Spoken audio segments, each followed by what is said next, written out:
英国皇家海军伊丽莎白女王号航母 CSG-21 打击群自8月初通过马六甲海峡后，一路小跑地溜出了南海。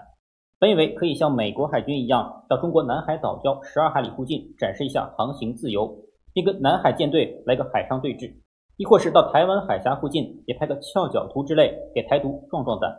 但这一切的一切都没有发生。HMS 伊丽莎白女王号以迅雷不及掩耳盗铃之势，穿过了吕宋岛的巴比安海峡，驶入太平洋的菲律宾海。注意，菲律宾和台湾之间主要存在3大海峡，最宽的也是距离台湾最近的是北边的巴士海峡，中间的是巴林塘海峡，最南端的就是此行的巴比安海峡，距离台湾也最远。难不成英国人所谓的自由航行不包括美国人口中的台湾海峡吗？进入太平洋后，女王号航母战斗群并没有如原计划一样造访日韩，而是直奔关岛而去。最后还自曝，原来这一路是被中国的3艘093攻击型核潜艇跟监尾随，直到驶出南海后才发现，的确略显狼狈。那么接下来就给大家梳理一下伊丽莎白女王号此次的亚洲之行。首先来解答一个名字的小疑问，我们在很多英文报道中看到航母前缀有个 HMS， 中文通常翻译成英国皇家海军，但其实并不精准，因为它并不是 Royal Navy 的缩写， H 是 Her or His， M 为 Majesty， S 为 Ship， 所以连在一起应该是 Her Majesty's Ship， 即陛下之舰。这个陛下之舰 HMS 如今仍然被英国某些前殖民地的海军所使用，如 HMCS 为加拿大海军， HMAS 为澳大利亚海军， HMNZS 不是纳粹，而是新西兰海军。而 HMS Queen Elizabeth 即为英国皇家海军伊丽莎白女王级航母的首艘，第2艘为威尔士亲王号。其实伊丽莎白级并不是首次使用在英国皇家海军，此前的战列舰就有伊丽莎白级，这级别共建造了5艘，首艘伊丽莎白号在1941年被意大利海军的蛙人部队袭击沉没，而第3艘巴勒姆号更是在同年被德国的 U331 潜艇有3枚鱼雷击沉。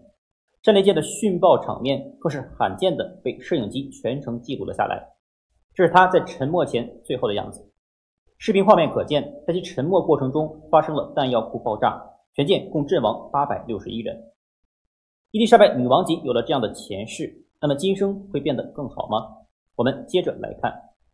此次的伊丽莎白女王号航母打击群的全球航行可以说把家底都掏出来了。首先，舰载机方面，重达 6.5 万吨的女王号号称能搭载40架固定翼舰载机，满载时可扩至70架，但由于该舰没有弹射器和拦阻索，所以只能上垂直起降战机。而由于预算吃紧，英国的海军购买的 F-35B 始终无法满配，2艘航母通常1艘摆上了舰载机，另1艘就得空着，所以此次出发之前满打满算凑了8架。美国为了不让大兄弟太过寒酸，又借了一个中队10架，所以满载可以70架的伊丽莎白女王号航母最终载着18架 F-35B 于今年5月出发了。但航母出巡没有护驾怎么能行？驱逐舰方面，英国最先进的4-5型驱逐舰2艘护航，分别是钻石和卫士。美国再次友情赞助来了一艘伯克级沙利文号装点门店。护卫舰方面，皇家海军拿出了2艘23型护卫舰肯特号和李士满号。没错，这是后来离开南海时发现中国潜艇的这2艘。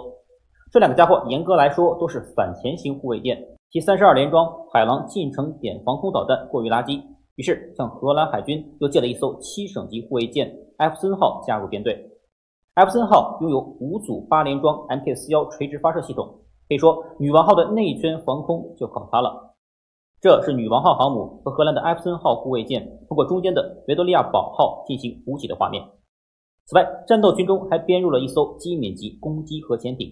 就这样，搭载18架 F-35B 的伊丽莎白女王号带着3艘驱逐舰、3艘护卫舰和2艘补给舰、1艘核潜艇，组成了英国自1982年马岛战争以来最为庞大的一次海上行动，的确称得上兵强马壮。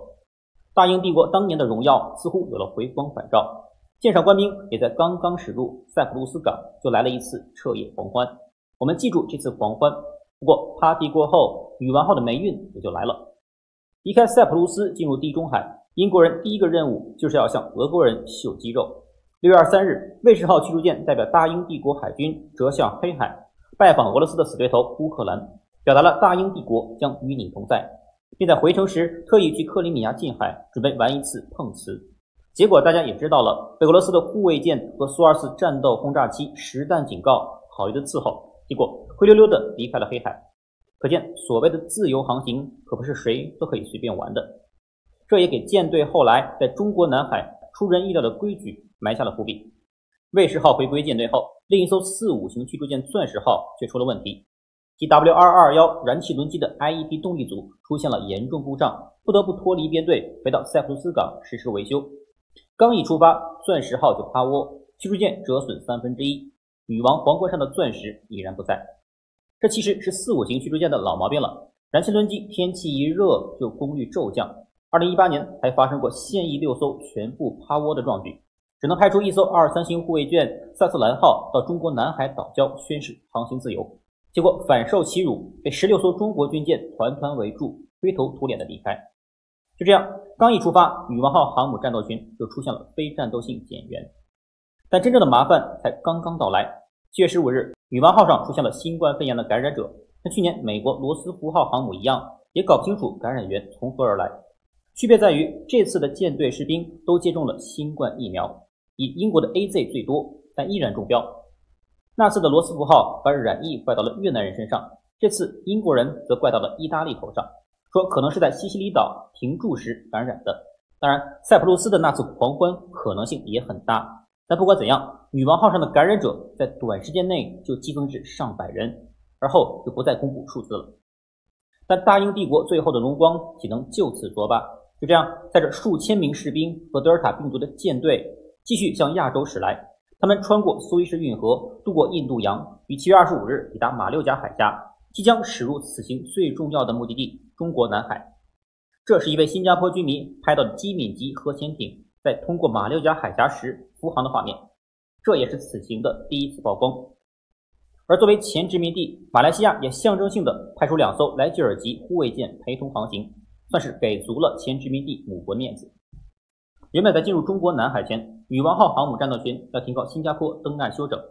但在全舰染疫后，也被包括新加坡在内的多国拒绝，只给补给不让登岸。最终打听了一圈，肯收留他们的就只剩美国的关岛，连此行的重要目的地韩国和日本之行也取消了。于是女王号航母战斗群快马加鞭地驶入南海。到访南海，等待他们的自然是恭候多时的中国海军。与2018年那次16舰齐上不同的是，这次派出的是潜艇跟监。毕竟女王号进入南海后，一改此前的高调，没有进行任何军事和政治上的宣示行为，也没有到中国南海岛礁附近碰瓷，更是距离海南岛和台湾岛108000里，姿态之低令人啧舌。当然，没有健康码，你想来也不可能让你进来。尽管美国此前派了多艘水生船在巴士海峡为其开道，但快马加鞭的女王号航母战斗群一过吕宋岛就立即转弯，从狭窄的巴边海峡直入太平洋，头也不回地直奔关岛而去。8月6日，伊丽莎白女王号在几经修改航程后，最终抵达关岛。舰上官兵自从染疫后，也终于可以登岛休息了。那么，进行女王号航母战斗群跟监任务的中国潜艇，到底是不是英国媒体口中的093攻击核潜艇呢？关于这一点，尽管英国《每日快报》言之凿凿，但中国官方并没有承认。这里也的确存在疑点。我的怀疑点并不是中国海军是否派出了潜艇跟监，而是英国人怎么就那么确定一定是核潜艇。我在此前的视频给大家介绍过，中国除了攻击型核潜艇和弹道导弹核潜艇外，还有数量庞大的常规动力潜艇。而与核动力相比，常规潜艇有着水下噪音更小、更不易被发现的优势。此前就有我国一艘宋级常规动力潜艇在执行完小鹰号航母的跟监任务后，在距离其5海里的地方浮出水面，吓他一跳的场面。很显然，它的跟监行动并未被发现。那么这次英国2艘23型反潜护卫舰只是发现了潜艇活动的信号，高速航行下也并未采取任何反潜措施逼其浮出水面。那么英国人又是如何断定对方就是093核潜艇的呢？南海是中国的门户，而对皇家海军来说却极为陌生。我们完全可以算准女王号的航行路线，并派各种潜艇预设埋伏，甚至可以投放虚假信号进行干扰，刷满经验值。中国官方是肯定不会公布自家潜艇的行动轨迹的。至于他们到底听到的是什么，也许永远都不会有答案了。遥想当年，瑞典海军跟一艘苏联潜艇斗智斗勇长达15年，最终发现原来自己听到的是飞鱼排放的废气。无论怎样，英国皇家海军此次的南海之行可谓来也匆匆去也匆匆，他绕过了南沙、西沙、海南和台湾，本以为是个王者，结果却是惊鸿。更是让人大跌眼镜的，派出2艘不到2000吨的江河级巡逻舰常驻日本，宣称要配合盟友维护亚洲秩序。皇家海军的这个投名状，想必美国并不满意。宇文号正在关岛停歇，至于后续如何，我们持续关注，拭目以待吧。好，那本期视频就录到这里，我们下期再见。